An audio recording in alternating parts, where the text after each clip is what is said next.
Ladies and gentlemen, please find your seats. Dr. Miriam Adelson.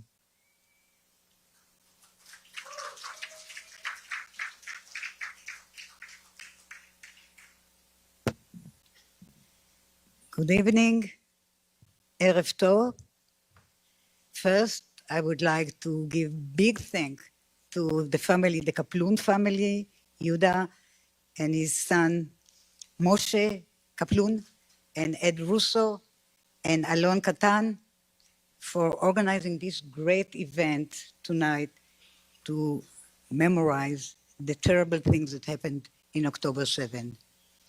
An event that brings us together here, a fraternity of two faiths, Christian and Jewish, to mark a dark anniversary, a year since October 7, 2023, the darkest day of my life, of countless lives.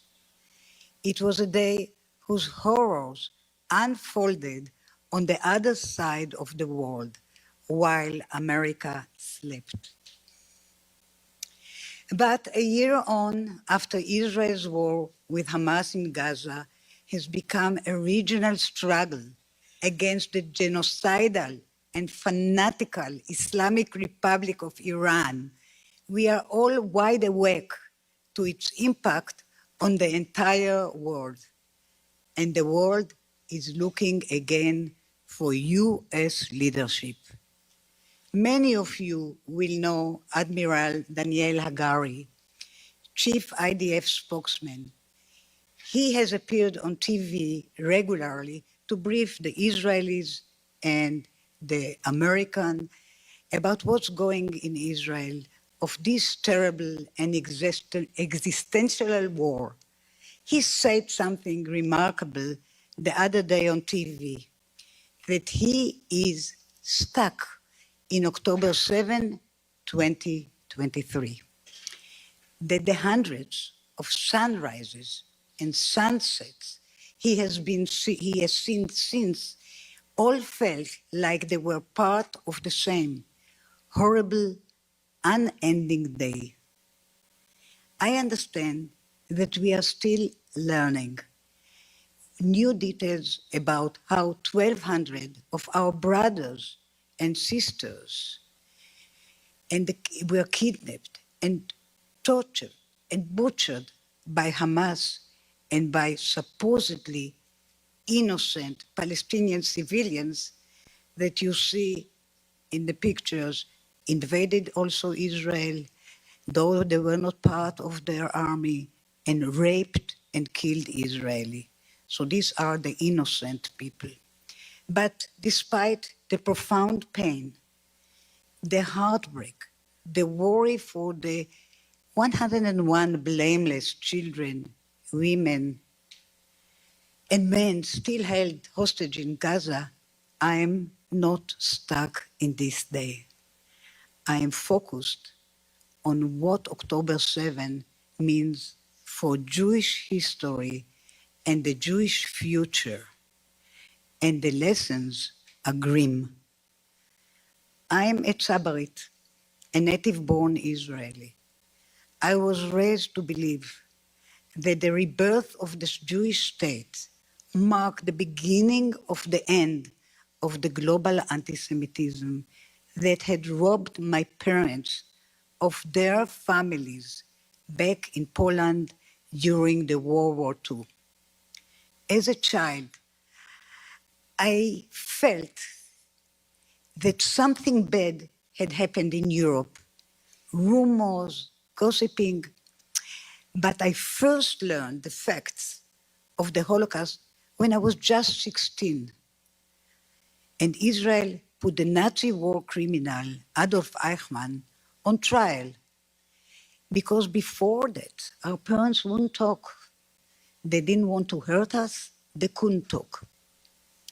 Still, the survivors who testified during Eichmann trial sounded like they had come from an entirely aligned reality.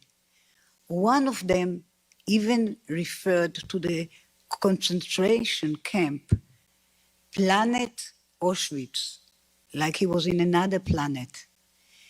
With my late husband, Sheldon Zichrono Livracha, I was proud to sit on the board of the United States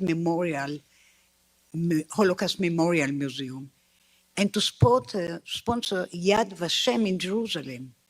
We did so mainly in commemoration of our 6 million martyrs, because we believed in the motto, never again.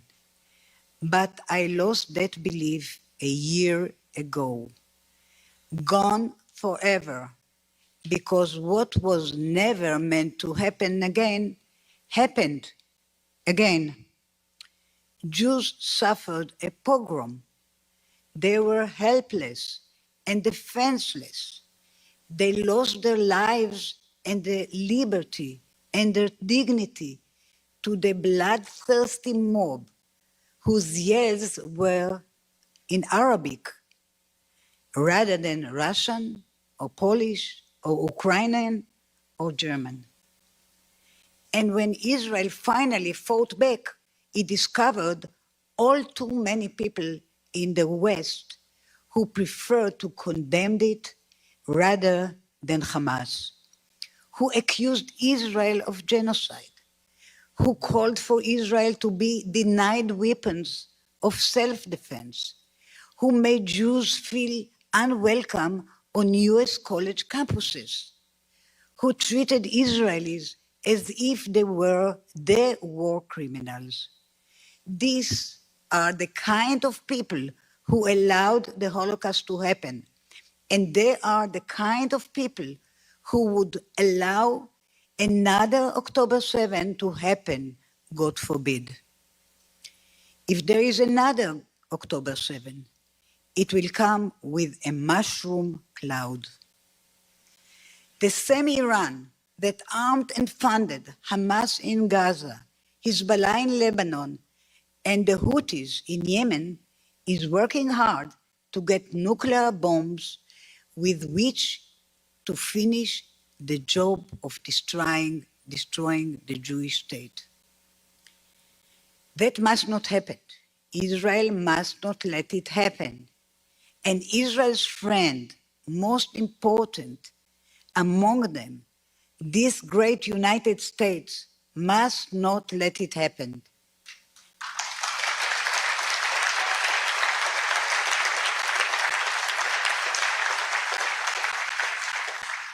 I always like to quote a sentence from the Bible. And this time, I will say it in Hebrew and translate it. בכל עת אוהב הרע, ואח לצרה ייוולד. A friend loves at all times, and a brother is born for adversity. Which brings me to our keynote speaker. Had he been in the White House a year ago, I am totally convinced that October 7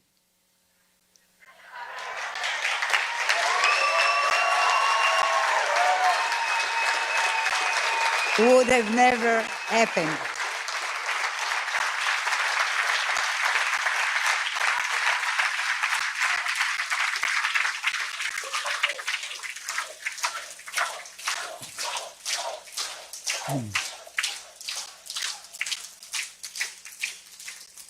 Okay.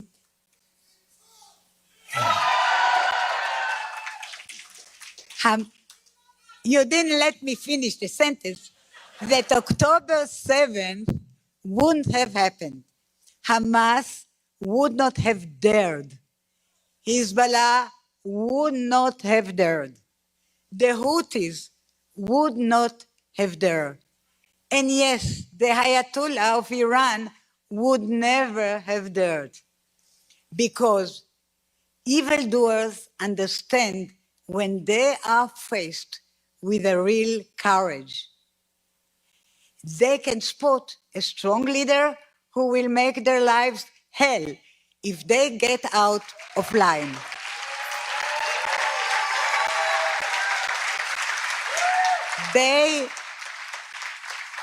They laughed at UN resolution and at statement condemning both sides of the conflict. As long as they are not called out for what they are, evil, they know they will never suffer consequences. And this man has no problem with calling them out. He knows that the enemies of Israel are the enemies of the United States and the free world because they are the enemies of civilization.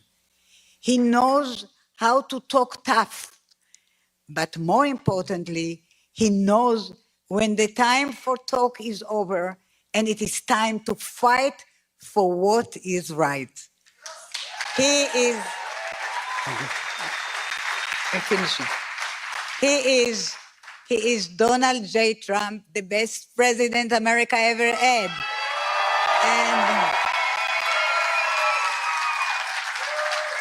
And the best president America will have again, God willing, come January. Please join me welcoming our friend and our brother, President Trump.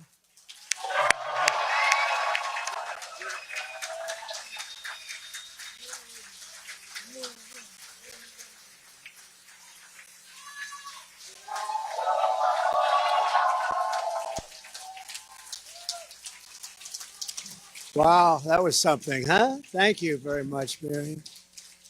Thank you.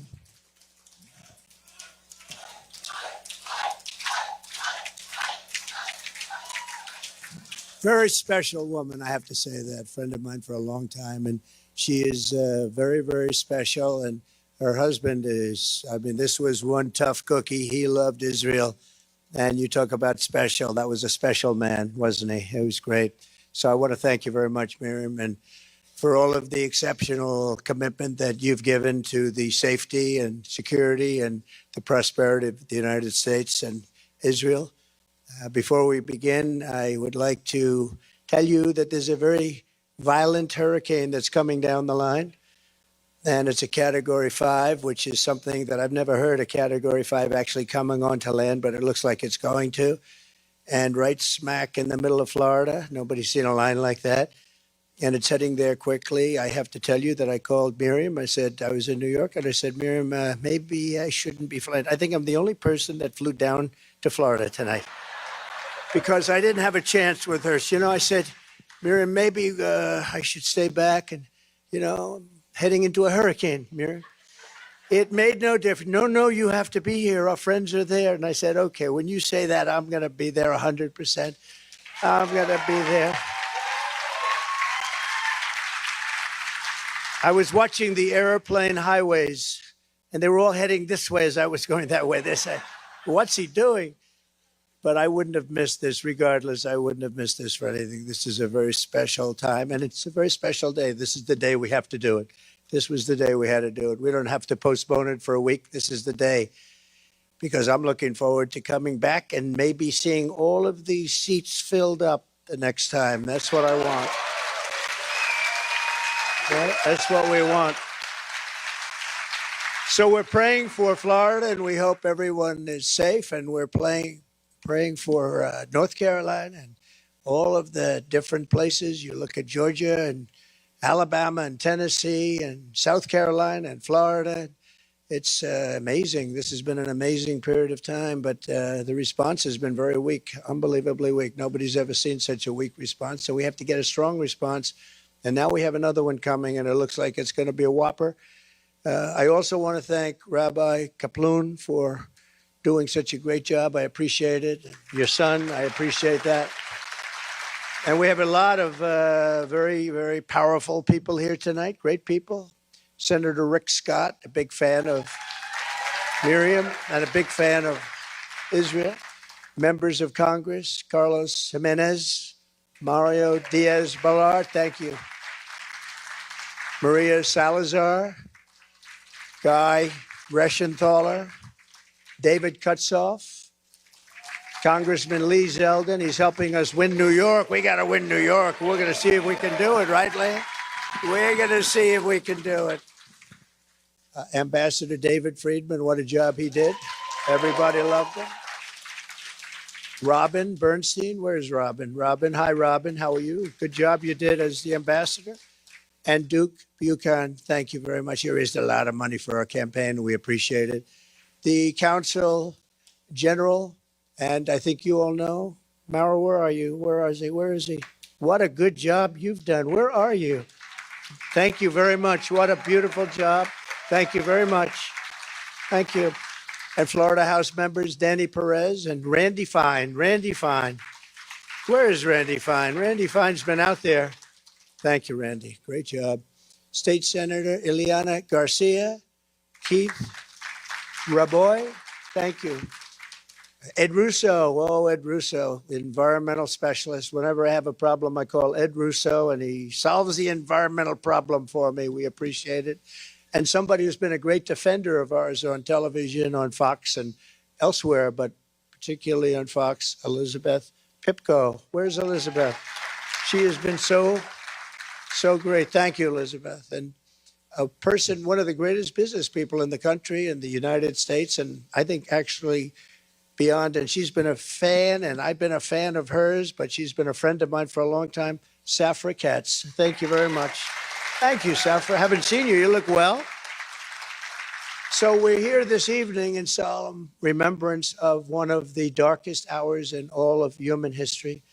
1 year ago today, every civilized person was filled with shock and horror and grief at the news of an evil and so absolute that, and nobody's seen anything like it. Nobody's seen anything that it really can barely be described. You can't describe it. October 7th was not just the deadliest day for the Jewish people since the Holocaust. It was not just the worst terror attack since 9/11.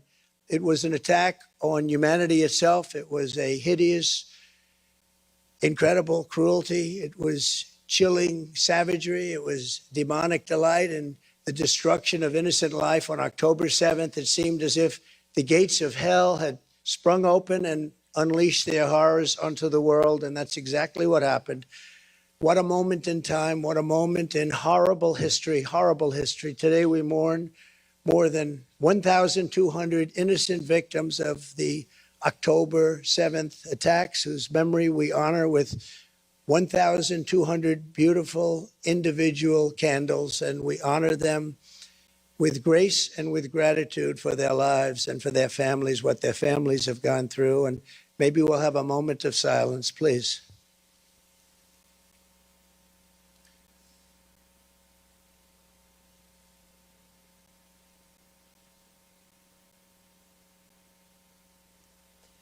Thank you very much. To every family that lost a loved one, I know so many of them, on that terrible day, including several here tonight, we grieve with you, we stand with you, and we make you this sacred and sacred vow, very simple vow, a vow you've heard many times, and sometimes it's honored and sometimes it's not, but this will be honored. Never again. Never again. The monsters who perpetrated those murders also took over 250 hostages, men, women, and children, including 12 Americans. In so doing, they inflicted the most unthinkable torture, not only on their captives, but also on the families who were forced to live day after day in excruciating agony and pain, not knowing whether their loved ones were dead or alive. Can you think of anything worse? Tonight, we send our love to every innocent soul who remains in Hamas captivity. We just are not going to stand for it. We're not going to take it. We're not going to take it any longer. We pray that through the darkness, they know that we have not forgotten them, that we have not forsaken them. We will never forsake them, and we will never abandon them. And with God's help, they will come safely home, and it will be soon. We hope it will be very soon. Very, very soon. And we hope they're safe. Nobody knows. I was talking to somebody today, and the family has no idea. They think their boy is safe. Beautiful boy, beautiful young guy, American. He went over there to enjoy and to pray, and they've never seen him again, but they think he's alive. And can you imagine that? Can you even imagine? Let me also say to all of the people of Israel who have endured a long year search of anger and slander and war, our hearts are united with yours. We are very united with yours.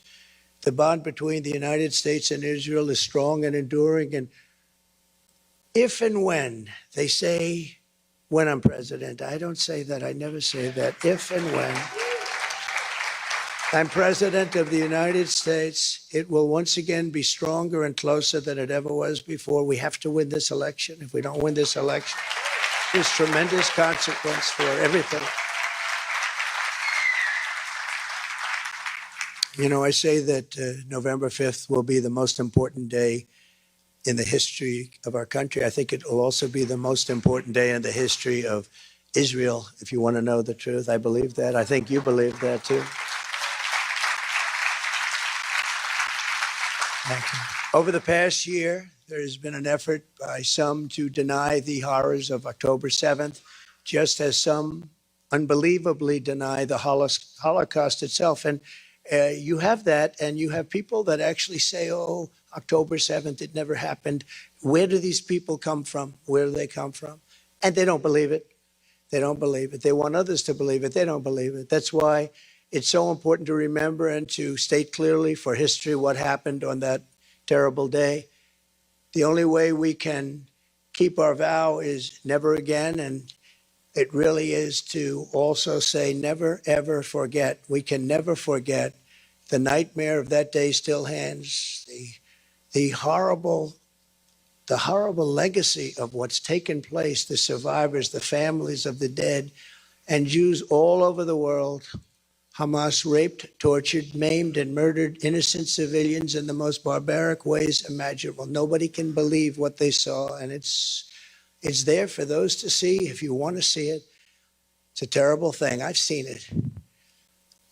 They paraglided into a music festival full of life and beauty. From the skies they came and massacred young people who came for joy and happiness and peace. They were loving young people, wonderful young people, beautiful people. One young woman whose friend had been killed was seen begging on her knees for her life. She was begging, please, please. Her last words were, don't kill me, please don't kill me, before the terrorists shot her dead in the face. Elsewhere, a child and an adult were bound together with metal wire. They were burned alive. A baby was shot through the heart while still in the mother's womb, ready to be born, and shot.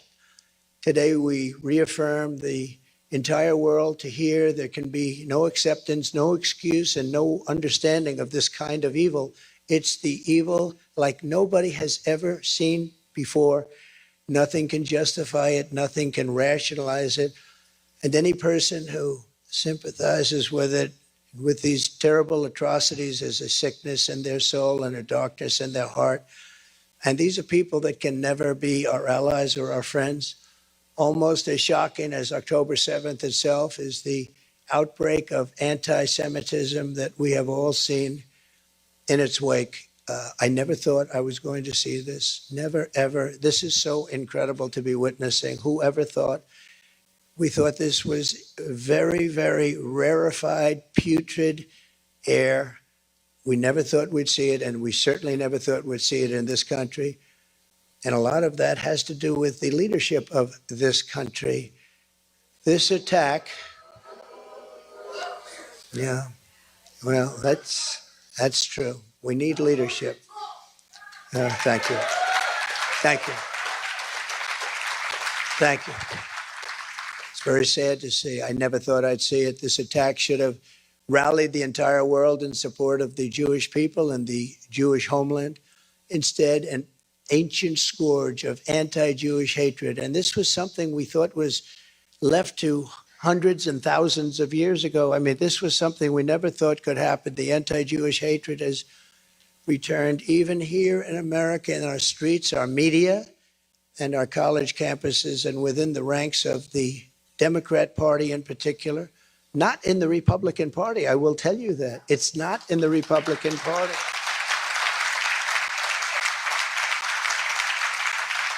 And I say that the Republican Party has not been infected by this horrible disease.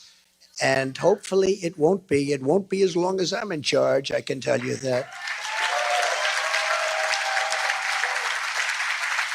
These endless candles, photos, and empty chairs remind us why it's so important that the toxic poison of anti-Semitism be condemned, confronted, and stopped.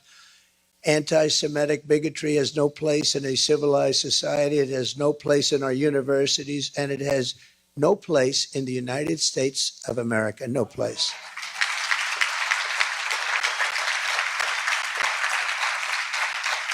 Over 2,500 survivors of the Holocaust living in Israel were directly impacted by the horrors of October 7th. Many were forced to flee their homes. They cannot believe it happened.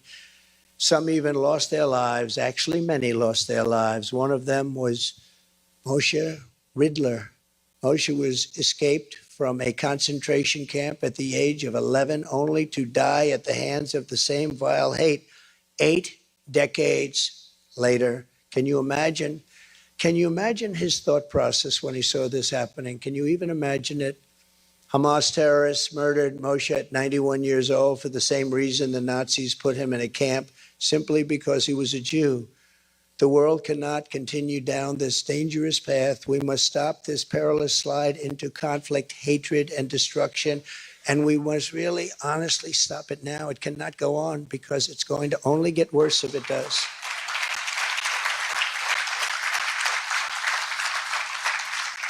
The October 7th attack would never have happened if I was president, I can tell you.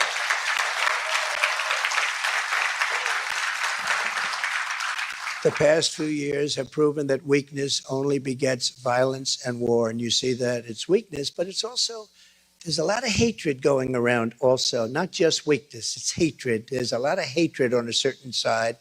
What is needed more than ever is a return of unwavering American leadership and unquestioned American strength. We were strong, we were powerful, we were respected like this country has not been respected in many, many decades. Just 4 years ago, that's what I intend to deliver as the 47th President of the United States. We're going to deliver everything that we want. As you know, Hamas has now been severely degraded, and Hezbollah has recently been dealt very, very powerful, crippling blows. With strength and the right leadership, the dawn of a new, more harmonious Middle East is finally within our reach. It's finally within our reach. But you have no idea the role that the United States has to play in order to get that ball over the goal line. We have to get it into the end zone. And if it's not the United States, it's not going to happen. It's not going to happen. We have to be able to get it done and get it done properly and get back to a wonderful, beautiful way of life. You have to be able to do it. You have to finish what you began, and you have to finish it quickly.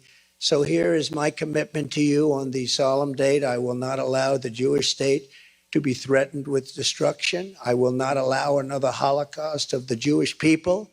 I will not allow a jihad to be waged on America or our allies. And I will support Israel's right to win its war on terror, and it has to win it fast. No matter what happens, it has to go fast. Thank you.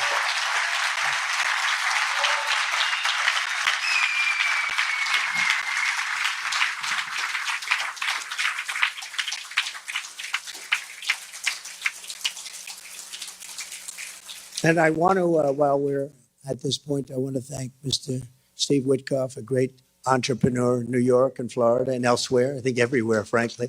But he's made a major contribution, so I just want you to know that. I think it's appropriate to bring that up. What do you think?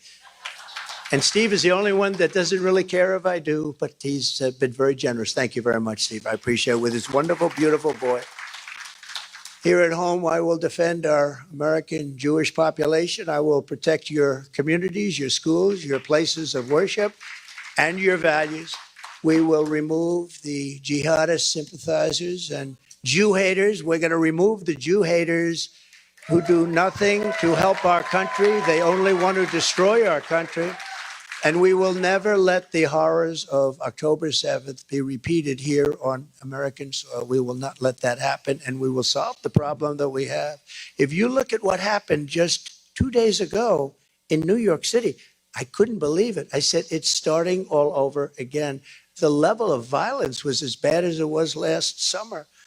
If we can achieve all of that, we can really make sure that those who perished on October 7th will not have died in vain. They cannot have died in vain. You cannot let that happen. With God's help, their sacrifice will have given way to a safer Jewish homeland, a stronger state of Israel, a more secure America, and at long last, we will have achieved the dream of some generations. We are going to make this, we are going to turn this, and you can never say a total positive because all of those people that have died, but we're going to turn this into something where they can be proud of what's happened. They can say, we sacrificed our lives for something very special. There has to be unity. There has to be peace. There has to be strength. We need so many qualities. We need every single quality. We're going to bring it all together, and we will have peace in the Middle East. We will have strength and resilience, and we will have a very powerful and strong Israel, and I will be with you all the way. Thank you very much. God bless you, and God bless the people of Israel. God bless America. Thank you very much.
इस festive season shopping करो electronics smart में। India का leading electronics retailer अब आ गया है Delhi NCR में 20+ stores के साथ। तैयार हो जाओ इंडिया के बिगेस्ट फेस्टिव ऑफर के लिए और पाओ मौका 50 लाख का कैश प्राइज जीतने का। जब आप शॉपिंग करते हो इलेक्ट्रॉनिक्स स्मार्ट पर, हैप्पीनेस तो गारंटीड है। आज ही अपने नजदीकी इलेक्ट्रॉनिक्स स्मार्ट को विजिट करें। TNC apply. Well, it is election night in America, and it will be election night in America every night for the next 29 days until November 5th, the final election night of the season. Voting is already underway at early voting locations and with mail-in ballots in this country. Over 2 million votes have already been cast. 53% of those votes are from registered Democrats. 31% are from registered Republicans. As usual, Donald Trump stupidly discourages early voting while Democrats encourage early voting. Vice President Harris had no campaign events today, but at the vice president's residence in Washington, D.C., she invoked the Israeli tradition of planting a tree to honor the memories of the victims of the October 7th attack in Israel exactly 1 year ago today. The Jewish philosopher Rabbi Abraham Joshua Heschel wrote, and I quote, "Religion begins with a consciousness that something is asked of us." So in this moment, on the one-year commemoration of October 7, what is asked of us? What is asked of us? First and foremost, I believe that we must never forget. I will never forget October 7, and the world must never forget. What is asked of us? We must work to ensure nothing like the horrors of October 7 can ever happen again. And on this solemn day, I will restate my pledge to always ensure that Israel has what it needs to defend itself, and that I will always work to ensure the safety and security of the Jewish people here and around the world. What is asked of us? We must reunite the hostages held in Gaza with their families, and I will never stop fighting for the release of all the hostages, including the American citizens, living and deceased: Omer, Idan, Sagi, Keith, Judy, God, and Ite. What is asked of us? We must uphold the commitment to repair the world, an idea that has been passed on throughout generations of the Jewish people and across many faiths. And to that end, we must work to relieve the immense suffering of innocent Palestinians in Gaza who have experienced so much pain and loss over the year.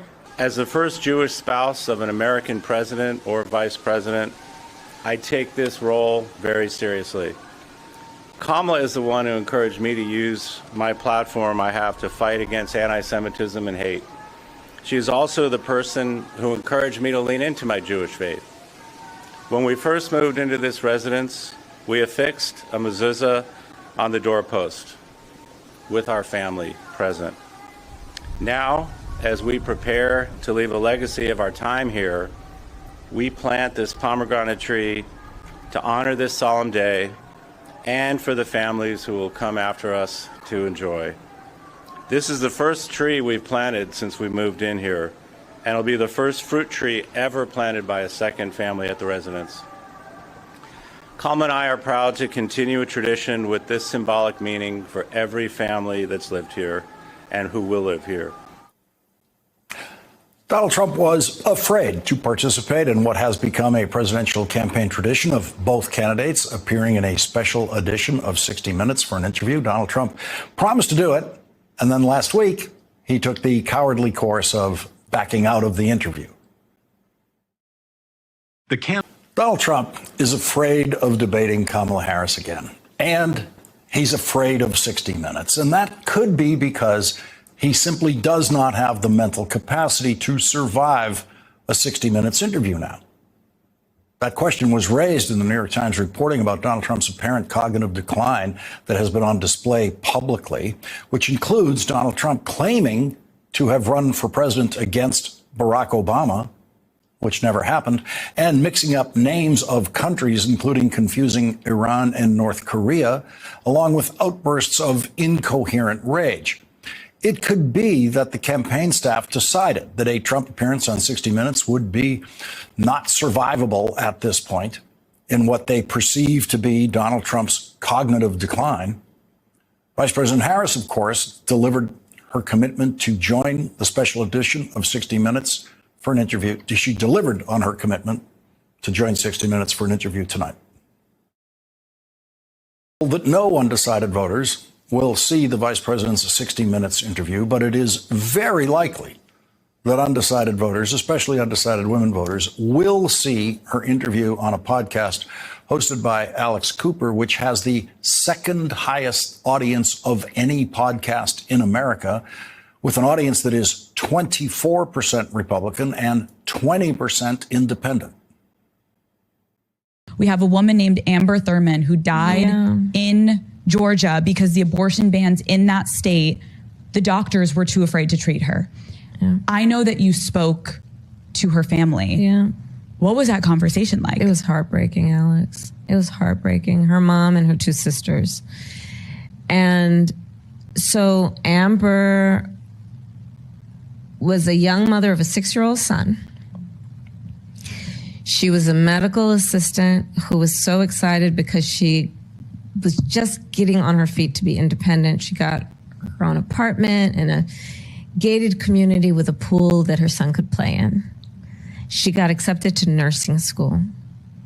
She was, as described by her family, so excited and so ambitious, and she had plans. Then she found out she was pregnant, and she didn't want to go through with her pregnancy, and she was living in Georgia, and she couldn't receive care there because she was past 6 weeks. Here's the thing that's so messed up about this. Some of these people will say, well, but I do believe in exceptions. I believe that there should be an exception in terms of in the life of the mother. Okay, here, let's talk about this. This gets back to, again, practical application of policy. Okay, so you believe there's an exception that the person should receive abortion care if the life of the mother is at risk. You know what that means in practical terms? She's almost dead before you decide to give her care. What? So we're going to have public health policy that says a doctor, a medical professional, waits until you're at death's door before they give you care?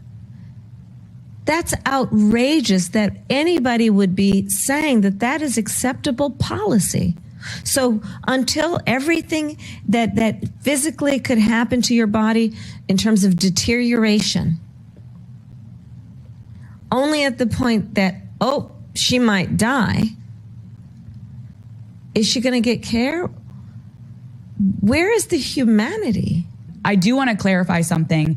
In the debate, former President Trump claimed that some states are executing babies after birth. Can you just clarify? That is not happening anywhere in the United States. It is not happening, and it's a lie.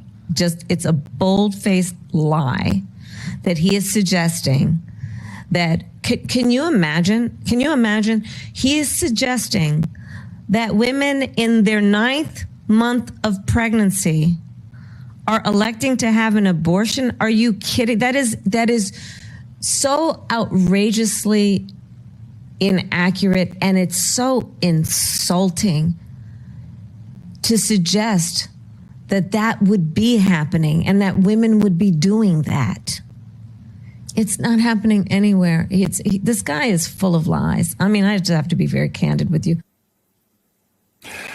Full of lies.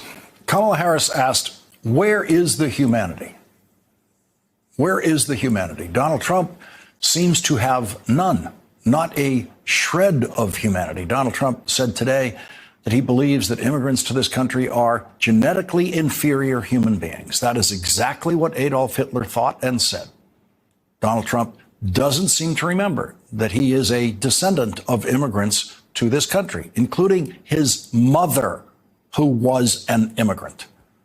2 of the mothers of Donald Trump's children are immigrants. Donald Trump said today, quote, we've got a lot of bad genes in our country right now. And again, that is almost word for word what Adolf Hitler was saying in the 1930s before he started World War II and before he started an organized extermination program of the Jewish people, in which Adolf Hitler's ambition was to execute every living Jewish person he could find anywhere in Europe. Because, among other things, he believed the bad genes theory that Donald Trump believes and spews in his poisonous madness and relentless stupidity. At 78 years old, we don't know how much longer the world will have to endure Donald Trump's Hitlerian ranting. But we should expect that for every year Donald Trump has left, he is going to get worse. Today's print edition of the New York Times carries an account of Donald Trump's cognitive decline and poisonous rantings under the headline, Trump's speeches, increasingly angry and rambling, reignite the question of age. The Times reports some of what he says is inexplicable, except to those who listen to him regularly and understand the shorthand. And he throws out assertions without any apparent regard for whether they are true or not. Lately, he has claimed that crowds Ms. Harris has drawn were not real. Bring in another one. But he's got a weak face. He looks weak. Still, he has a rather high regard for his own physique.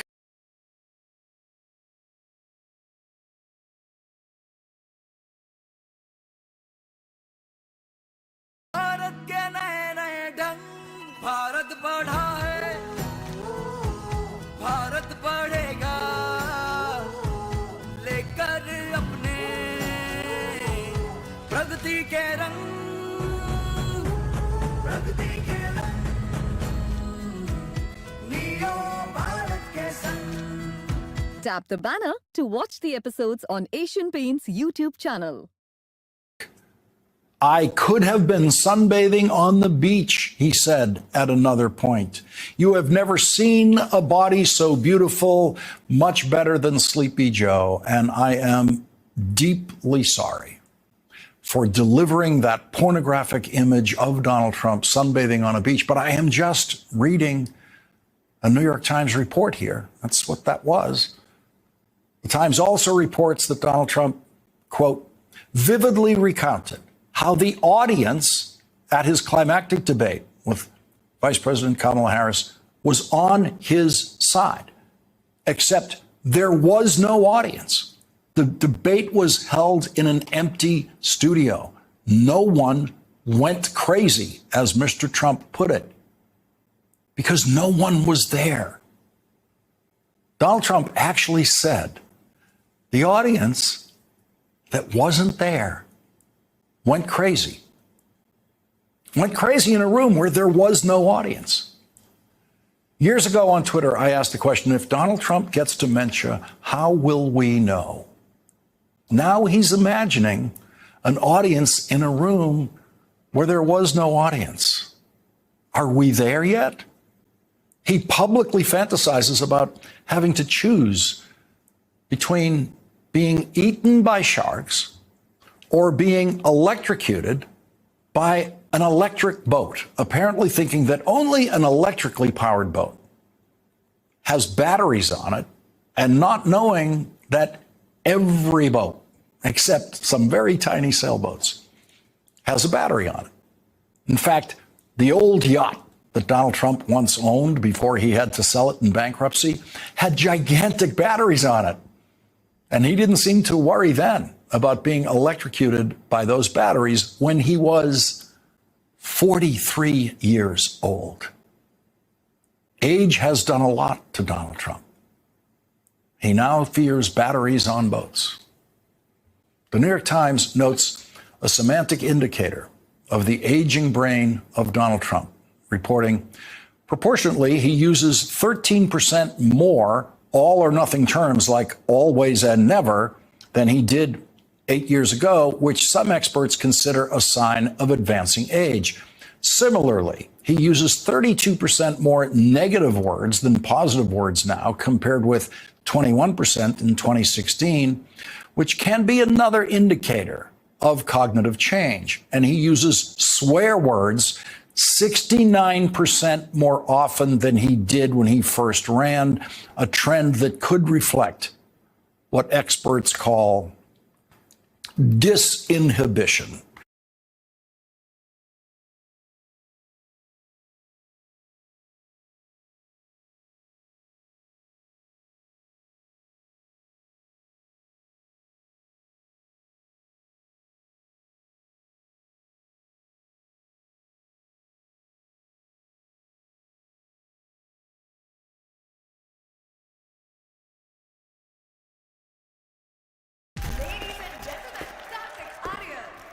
I want to thank me. उन गलत steps के लिए जो सही lesson सिखा गए. बुलाए आने के लिए, सीन को अपना बनाने के लिए, सबसे टफ स्टेप्स लेने के लिए, जीत की तरफ हर स्टेप लेने के लिए. For having the courage to make my way, make your way, and celebrate every step. The all-new artisanal classic leather collection from Bata, starting at just rupees 2,499. Bata, make your way.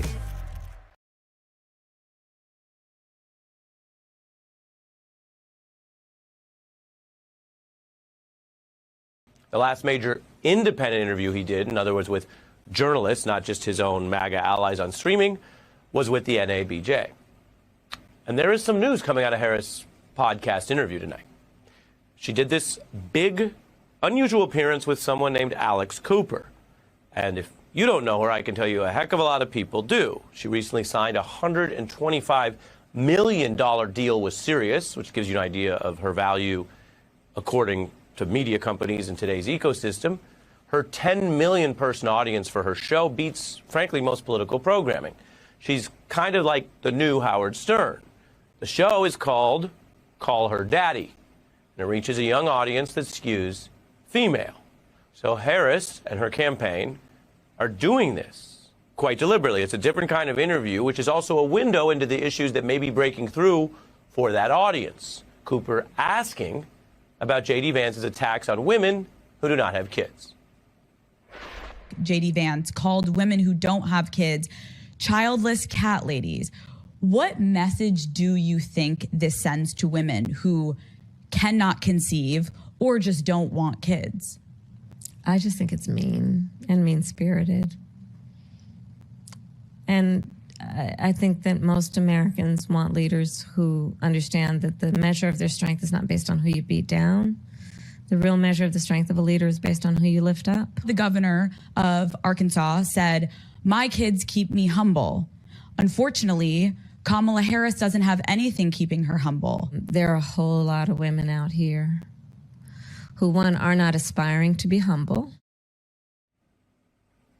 That's just some of that different. The interview is part of the broader series of interviews that include now, this week, the original king of radio I mentioned, Howard Stern. Now, he's hosted the president earlier this year. He's been vocally supportive of this Democratic ticket. So that's the Howard Stern interview Harris is doing coming up, plus The View, The Late Show with Colbert, and a whole Univision town hall. Now, Harris allies view this blitz that I'm telling you about as kind of a twofer. She'll be beyond the political bubble. It's also, they think, a meta demonstration that the vice president can take all kinds of questions in all kinds of forums, rebutting the GOP talking point that suggested she wasn't doing enough interviews, while, of course, Trump ducks, which we'll get to. But the other dynamic, before I turn to that, is how this campaign wants to showcase Kamala Harris's strengths. Remember, she came into this later than any nominee ever. And while she is the vice president, as I mentioned, plenty of people don't follow everything. So they want to find ways to continue to introduce her to people who follow politics less. And that means finding forums that work. Remember, Bill Clinton crushed town halls. It was his thing. His campaign was psyched to get one of the first presidential debates in that format. So they got a debate with all the energy and televised audience that brings, with Clinton talking to people in that format. Obama was better at big speeches, and the campaign prioritized them. Harris has connected with people for her kind of fun and off-the-cuff vibe. And so they're looking at how these other venues can prioritize that. As though the body starts from the neck down. Right. Instead of understanding we need health care also from the neck up. I'm a gun owner. Tim Walz is a gun. I did not know that. If somebody breaks in my house, they're getting shot. Yes, yes. I hear that. I hear that. Probably should not have said that. Miley. Hello. Hi. How are you? I am honored. Say this with respect. Okay. You're kind of a show off. It's like. Those are obviously different vibes. Harris mixing that flavor with the journalistic interviews. And that brings us back to this major tradition in U.S. politics that I mentioned, a tradition that is journalistic, that is designed to be fair, to draw in the nominees from both sides in a similar forum for the kind of in-depth exchange that's different than debates or other things. I'm talking about 60 Minutes, where for many decades, the giants of network news have tried to show us and draw out and also press both parties' presidential nominees. To have reached some sort of an understanding and an arrangement. Wait a minute. Wait a minute. You're looking at two people who love each other. This is not an arrangement or an understanding. I'm not sitting here as some little woman standing by my man like Tammy Wynette. They think that Congressman Ryan's budget plan is just going to drive voters their way. How do you respond to that? Well, what I respond is very simple, and that is America has a choice. You don't have any doubts that you're ready? No. Where do you get all this confidence? My wife asks me that all the time. Is he tough enough to be president? But is tough being nasty? Is toughness shouting and being ugly and trying to stick a knife in somebody? Or is it principle? Your first statement was, are you ready for tough questions? Are you? That's no way to talk. It's no way to talk. Leslie, one second. At this point, one of our producers interrupted to advise about the time remaining in the interview. I think we have enough of an interview here, Hope. Okay, that's enough. Thanks. I'll see you in a little while. Thanks. Be careful. Officially accepting a request for an interview, the Trump campaign decided they would not participate. That is the tradition of the past, bringing you all the way up to the present.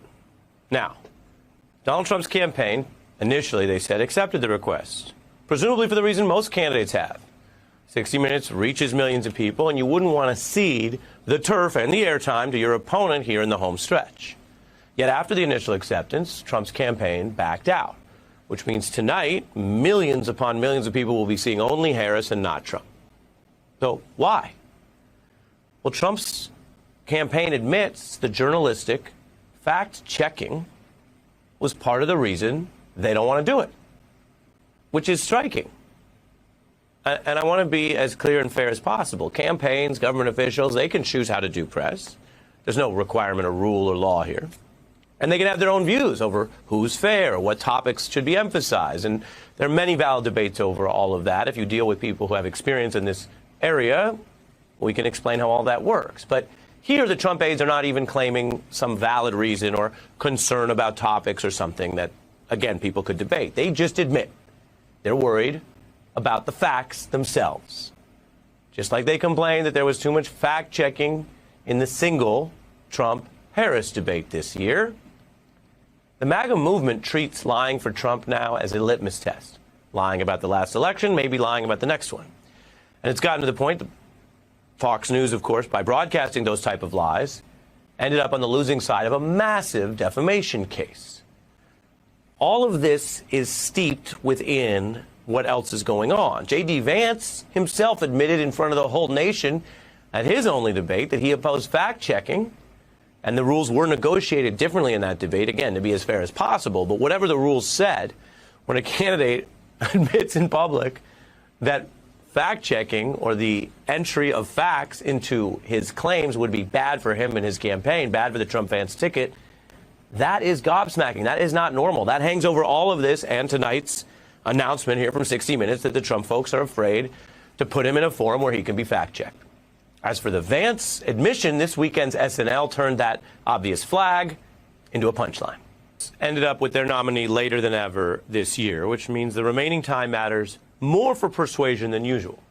Donald Trump is still trying different ways to draw attention, including what the internet is now calling the Elon leap, as the giddy billionaire leaped with joy behind Trump there at the rally at a site where he, thankfully, avoided that assassination attempt.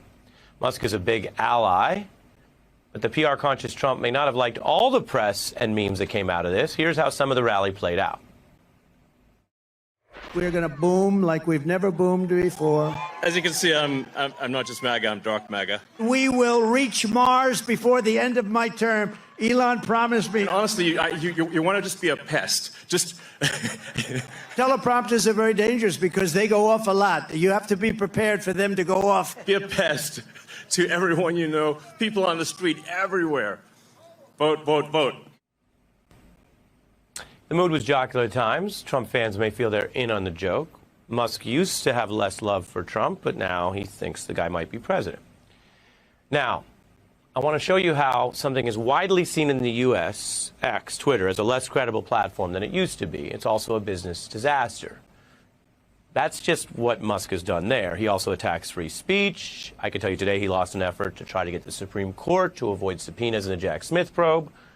Musk's track record here is just not that great. But in Musk, Trump has found something of a safe space.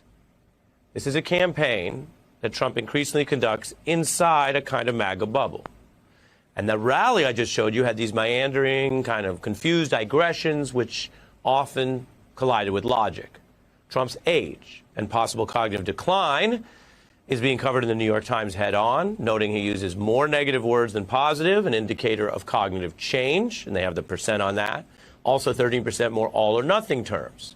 Uses swear words 69% more frequently. That is a trend that it can be called, according to experts, disinhibition. So take a look at Trump in 2016, whatever you thought of his ideas and his approach, but at a cognitive level versus, as the Times pointed out, how he sounds now. The evidence shows the shift, but whether people are seeing this is a separate question. Trump himself holding many fewer rallies than his first campaign. You can see the comparison there. It is a huge change and suggests even Trump's hardcore fans who would show up for a rally are less likely to see him in this condition. So the question becomes, who is hiding out from the real questions to some points I mentioned? Yet again, part of the attack is projection. And what's happening tonight on 60 Minutes might matter just as much as what's not happening. Donald Trump ducking another independent forum. We will begin with former President Trump, who on Saturday returned to the site of the first assassination attempt against him. Now, during that rally in Butler, Pennsylvania, he and his allies accused Democrats of trying to kill him. Over the past 8 years, those who want to stop us from achieving this future have slandered me, impeached me, indicted me, tried to throw me off the ballot, and who knows, maybe even tried to kill me. You know, I always say there's an enemy from within and there's an outside enemy. And if you're smart, the outside enemy is not going to be a problem. Russia, China, North Korea, we're not going to have a problem if you have a smart president. If you have not such a smart president, then it's a problem. But we have an enemy from within, which I think is much more dangerous than the outside enemy. First, they tried to silence him. When that didn't work, they tried to bankrupt him. When that didn't work, they tried to jail him. And with all the hatred they have spewed at President Trump, it was only a matter of time before somebody tried to kill him. And then, guys, they tried to kill him. They tried to kill him. And it's because the Democratic Party, they can't do anything right. They can't do anything right.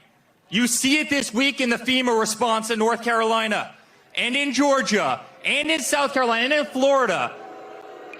This is a pivotal moment for our country. And I don't even have to tell anybody that here. We can all feel it. This is no longer a fight between Republican versus Democrat, left versus right. It is good versus evil. And good is going to win this battle, ladies and gentlemen. The level of un-American activity that you just saw is stunning. That is un-American. They know they're lying. Donald Trump knows that's a lie. He will tell you that the Secret Service, he thought, did the best job they could do. The fact that J.D. Vance and Trump's family would out and out say what they said takes the threat of violence,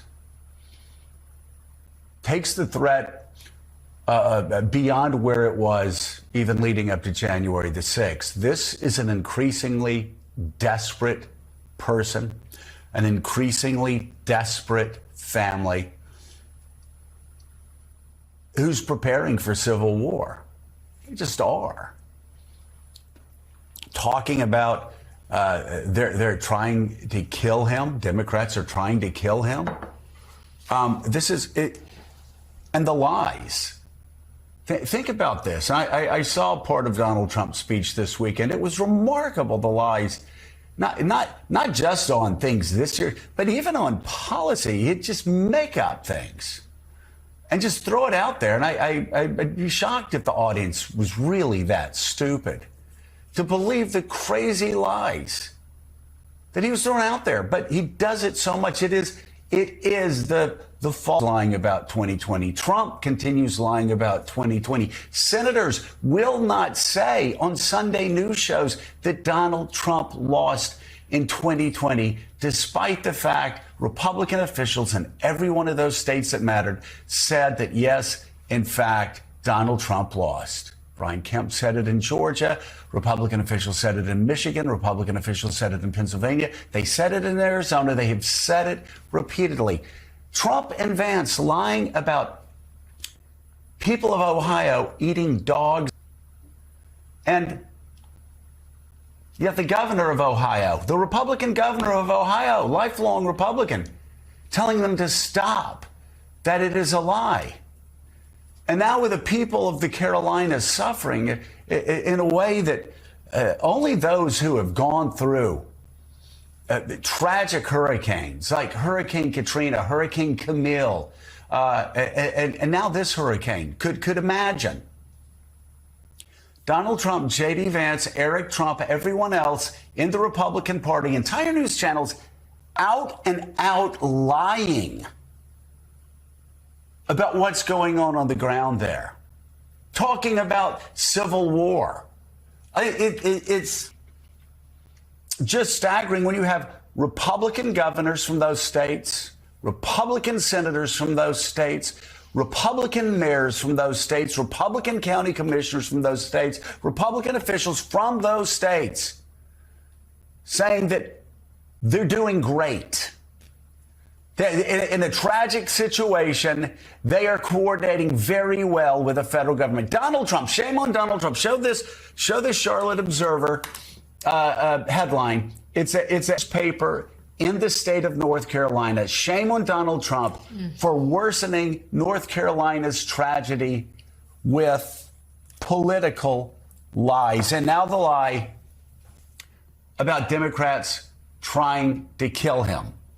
The lie about a person whose family had a Trump sign in his front yard trying to kill him, or the person who voted for Donald Trump in 2016, the lie that they were somehow part of a federal government conspiracy. They can't run on the truth because they're losing on the truth. And so the lies continue, and the lies get more dangerous, increasingly desperate tactics. It's unbelievable. Increasingly deranged talk, increasingly dangerous provocation, and perhaps a provocation that is preparation for his loss at the ballot box and a call for civil war. And let me tell you, there are hosts. In fact, there is a specific host on another network, the most popular host on that network, that has called for civil war, that has said, let's stop trying to figure this out at the ballot box. Let's move to civil war. Great. Does anything sound conservative about this? Because I spent this weekend going back through the books that I grew up on. Not this one. This one came out in 2013. It's Charles Krauthammer, who is an extraordinary conservative, a man that every conservative I respected just loved and respected. Also, a man who understood the danger of Donald Trump and warned about the danger of Donald Trump before he died. A man who won the Pulitzer Prize, who may be the great conservative mind of our time, that Donald Trump called I think, quote, dummy. With all this talk this weekend and this desperate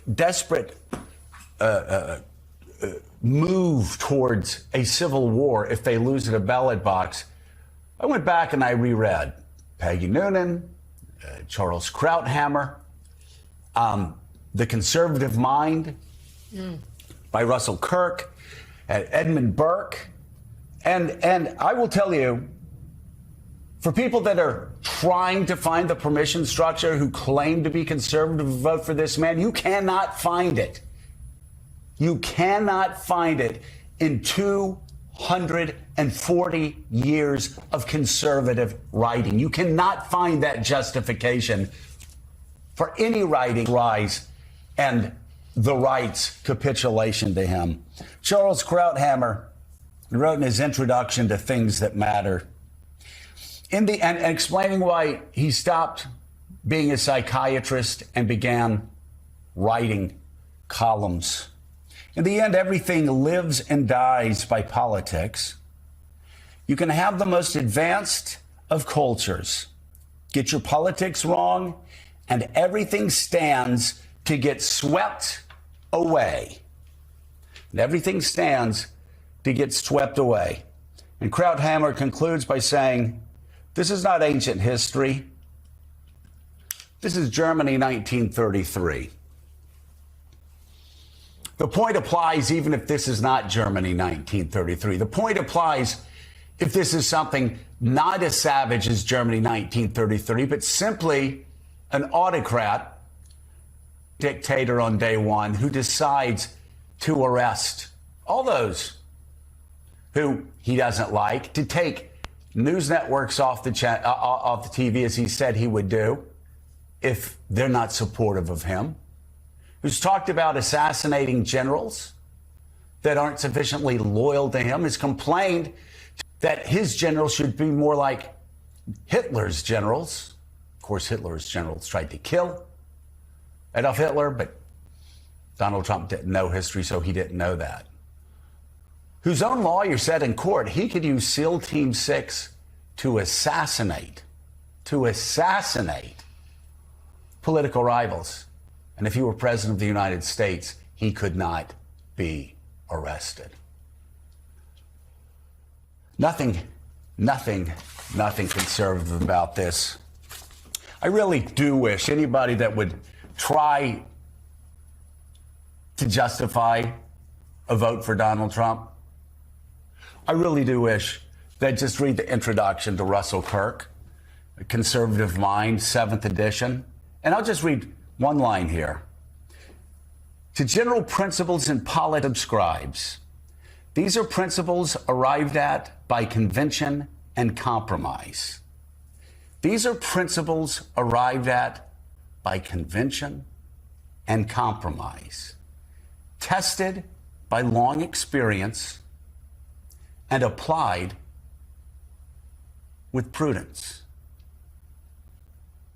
And for those who would say, how could David French? How could Liz Cheney? How could hundreds of people who voted and worked for Ronald Reagan and George H.W. Bush and George W. Bush, and yes, for Donald Trump, how could they vote for Kamala Harris? This is what Russell Kirk writes at the end of the introduction. Both the impulse to improve and the impulse to conserve are necessary to the healthy functioning of our society. Whether we join our energies to the party of progress or the party of permanence must depend upon the circumstances of our time. And add to this the fact that Charles Krauthammer, all the way back to Edmund Burke, has written about how tyrants and dictators and radicals can tear down in one day institutions that took centuries to build up by compromise, convention, and prudence. Less than a month from now, there is a clear choice. And we saw yesterday we all watched football this weekend. We all had a wonderful time this weekend. Sometimes things come at us so quickly that we're numbed by it. Newspapers certainly numbed by it. People in TV that follow this every day numbed by it. We're numbed by it. Everybody's numbed by it. But mark this weekend on your calendar. This is the weekend that Donald Trump spread the virus in the heads of all of his supporters, as did his family, as did his vice presidential candidate. The Democrats plotted to assassinate him. John, dangerous political strategy in the final month of a presidential campaign. I certainly can't even begin to imagine when it was or what it was. Tell us just how dangerous this new territory is that Donald Trump, Vance, and his family have put us as a nation. Didn't correct her once, and they corrected me everything I said practically. And I think 9 times or 11 times. And the audience was absolutely, they went crazy. Venezuelan killers, street gangs, occupying the town with MK-47s. I know that gun very well. I got to know it very well. I've become an expert on guns quickly. The nuclear is the biggest single problem the world has, not global warming, where the ocean will rise 1/8 of an inch in the next 500 years. You know, these people are crazy. The biggest problem we have is nuclear warming. So none of those things are a thing, but we'll get there. Hi, everyone. It's now 5 o'clock in New York. 29 days to go, folks, until Election Day in America. Voting is already underway in many places, and alarms are sounding at a deafening level now over the disgraced, twice impeached, 4 times indicted ex-president and his increasingly disconnected from reality, rambling, difficult to track, downright disturbing public statements. Let the record show quickly it is an AK-47, not an MK-47. Nuclear warming isn't a thing. And as the New York Times points out, quote, the debate was held in an empty hall. No one, quote, went crazy, as Trump put it, because no one was there, end quote. Peter Baker of the New York Times writes this, quote, anyone can misremember, of course, but the debate had been just a week earlier at the time Mr. Trump made those remarks, and a fairly memorable moment. And it was hardly the only time Trump has seemed confused, forgetful, incoherent, or disconnected from reality lately. And so, given that Donald Trump is now the oldest major party nominee for president in history and would be the oldest president ever if he were to win, the New York Times did a comprehensive analysis of Donald Trump's public appearances and how they have deteriorated and morphed over time. They found this, quote, signs of change since Trump first took the political stage in 2015. Quote, he has always been discursive